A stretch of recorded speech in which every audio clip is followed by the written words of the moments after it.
Hi everybody, I'm Chris. Welcome to Board on the Floor. Today we're going to take a look at Solomon Kane. I got my hands on this game a couple weeks ago and I couldn't wait to kind of get it to the table. So I usually do an unboxing, but I pretty much just unwrapped it and started playing it right away. There are two big boxes. It's actually probably the biggest game I have. The same week I got Too Many Bones, and next to each other those boxes looked like humongous compared to every other box in my collection. But Solomon Kane is quite huge, and inside both of these boxes, there's a lot of different components. The most important element to Solomon Kane is the campaign books. So it comes with 8 in the core box. I think there were a bunch of add-ons in the Kickstarter campaign. I just got the core box and the stretch goals. So within that came 8 scenarios. And I think it's more than enough to probably keep you playing this game for quite a while. There's, 110 chapters and 40 plus hours of gameplay. I only started off playing Rattle of Bones, which is the scenario they suggest you start off with, because I guess it's pretty basic and it's quite short. But it introduces you to a lot of the core elements of the game. And so today I want to talk about setting up Solomon Kane for a solo game. What's really interesting about this game is you don't actually play Solomon Kane, you play one of the 4 virtues. Prudence, courage, justice, and temperance. If you're playing the solo game, you're actually going to take a virtue called Providence. This game also offers a player versus player variant where you could play one of the virtues going up against darkness. There's a lot of different components that come with Solomon Kane, and thankfully you use most of them in both multiplayer and solo. Providence is a virtue that you're only supposed to use when you play solo because she's too powerful to be used in the multiplayer game. She is kind of a combination of all the other virtues. On the first page of every storybook, you'll see a list of all the components you're going to need for that specific scenario. So map tiles, discovery cards, minis, all the tokens, and different decks of cards you'll need as well. And so let's start talking about what you see in front of me here. So over here in the top left, you'll see this large board. It's called the stats track. This will keep a record of our strength, clarity, compassion, and danger. Throughout the game, you'll encounter events, discovery cards, actions that will cause you to move different tracks up and down. Strength affects our fighting, clarity affects our exploration, compassion is for talking and interactions, and danger is all about the bad guys. So there are 2 ways that the game can end. If our strength, clarity, and compassion go down to 0, the game's over. And if the danger goes up to 11, that means we're overwhelmed and the game ends as well. If you take a look at the danger track, on the bottom you'll see different number of enemy shadows. So 1, 2, 3, and 4. That's the maximum number that could be on the board at once. So as the danger track counter goes up, more enemies are going to be on the board at once. And above every track, you'll notice a modifier. So there's -1, -2, +1, +2, +3. Depending on what number the counter is at, there may be modifiers that will affect each track, which will affect events, interactions, fighting, and so on. As we're going through the game, we're going to be doing tests, and those modifiers are going to affect our test results. I think it's a little oversized for the purpose it serves, and it will take up a big portion of your table. Over here, we just have the couple of map tiles that are required for the Rattle of Bones scenario. There are about 30 map tiles that come in the game. They're all double-sided and numbered in the corner. And on every map tile, you'll see white lines that are dividing the areas. So that's for movement.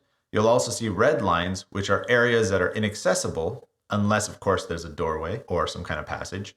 Over here is the cloud board, and this is where we're going to store all of the blessings, luck dice, and mercy dice that we've earned throughout the game. So it's kind of like where we're going to pool up all of our resources.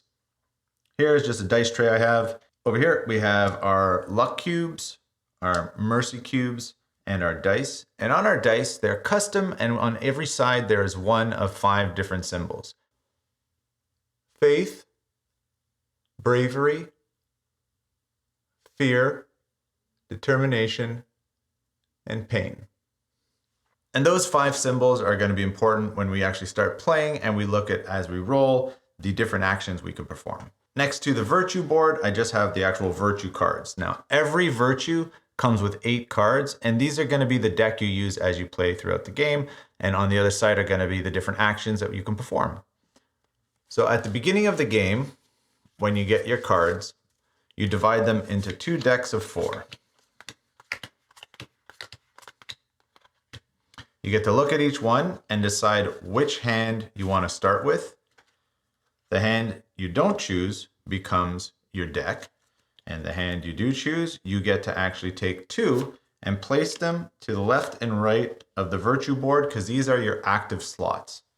The other 2 cards stay in your hand, and these are what you use as you go through your actions and you discard them. Because anytime you use one of these 2 actions, they get discarded. You always have 2 cards in your hand, and when you've managed to go through the entire deck, you just reshuffle the discard pile and you keep playing that way. 2 cards in your hand, maximum of 2 cards active in the left and right slot. There will be times when you only have 1 because of something that happens. But every turn, you could either discard the left and right action cards and replace them, or leave them if they haven't been used. On the virtue board, Providence has 3 actions that are always going to be available: Integrity, Valor, and Providence. Integrity allows you to move or place 1 light token. It could be placed as an aura or into the storybook to illuminate Solomon Kane's path. Valor allows you to talk, fight, or explore. Providence allows you to place Providence onto the board or move her 1. Providence is a character on the actual game board. Her aura can affect characters in the adjacent spaces around her. By default, it's 1 adjacent space, but if you've placed a light source into her aura here, it could go up to 2 adjacent spaces. Every turn, in order to play, you roll 3 dice. When you roll your dice, the different symbols you get will allow you to perform certain actions. After you roll, you have the ability to re-roll 1 die or flip 1 to the opposite face. When it comes to the symbols, faith is the same on both sides, bravery and fear are opposite one another, and then determination and pain. You are allowed to look to see which one you're flipping to, so it's not that big of a deal if you can't remember all of those symbols and what's on the opposite side of them. Also notice on the top right of the virtue board, there are 3 spots to reserve dice. So every time you roll a die, if you're not going to use it to perform an action, you can actually reserve it for the next turn, and that allows you to perform more actions as you move forward. Sadly, there are event cards or darkness cards that are going to come up that make you clear out your reserve, but you kind of have to use it if you do want to start moving forward and performing more actions as you play through the game. This is going to be pretty much the play area and where you'll be making all of your decisions as you move throughout the game. Up here, I have the discovery cards. And so the deck of discovery cards, it's going to be specific to every storybook. So here I have Rattle of Bones. On the first page of every chapter, it's going to tell you exactly which discovery cards you need. But as you're talking or exploring, they might also point you to other cards that you're going to have to pull out of the deck. In the first chapter, we use card D200. Ominous feeling. Something is very wrong. The place, the atmosphere. Solomon must inquire further into the mystery. Some discovery cards are actually going to have actions you could perform on it. So this one actually has an action that allows you to add 1 darkness card to the deck, but it also increases your danger track by 1. Over here, I have all the tokens we're going to need. Wound tokens, corruption, threshold, progress, purity points, sentry tokens, objective symbols, exploration tokens, and the purple ones at the back are the actual spawn tokens. I keep the light tokens over there and closer to the storybooks because that's usually where you're going to be putting them. I've only gone through the first 5 chapters of Rattle and Bones, and I actually haven't had to use a lot of those tokens just yet, but I put them out on the board in case. Over here, I've just separated out all of the minis I'm going to need for this scenario. And then I have some of the decks. Back here, the fight effect deck. Here's our fight deck. Here's our event deck. And over here, I have our darkness deck. Now, our darkness deck is actually the deck that is going to count down our turns. At the beginning of every chapter, we're told how many darkness cards we're going to be using. This indicates how many turns we're going to have before the end of the chapter, which means how many turns we have to complete our mission. As we're playing, some of our actions will allow us to add more cards to the darkness deck or take some away depending on what point we're at. Now, the problem with darkness cards is they're never good. Everything on this card is going to be bad. At the end of our turn, there's always a darkness turn. And what that means is just we flip one of the cards and we resolve every section on it. If we're in a story chapter, we just resolve the top section. If we're in a scene chapter, we resolve the bottom 3. So when we take a look at a darkness card, there's 4 different sections. The top section is the story section, and it's only going to be resolved during a story chapter. The bottom 3 sections, the first one is the near section, then we have the far section, and then we have the spawn section. So the near section is what's going to happen to any mini that is in the area surrounding Solomon Kane. The far section only applies to minis that are not in Solomon Kane's surrounding area. And then there's the spawn section at the bottom, and this tells us exactly which token and which area new enemies will spawn in. So at the end of our turn, we're always going to be resolving a darkness card. When we flip the final darkness card, the chapter is over, and whether or not we've completed our objective will determine how we move on. Every chapter has 2 or 3 different outcomes. There's usually the good, the bad, and the worst. So depending on what we've accomplished, it'll determine how we move forward through the story. It's like one of those choose your own adventures, but you don't really have a choice. You have to accomplish different things in order to move in the good direction or possibly suffer through the bad and worst direction.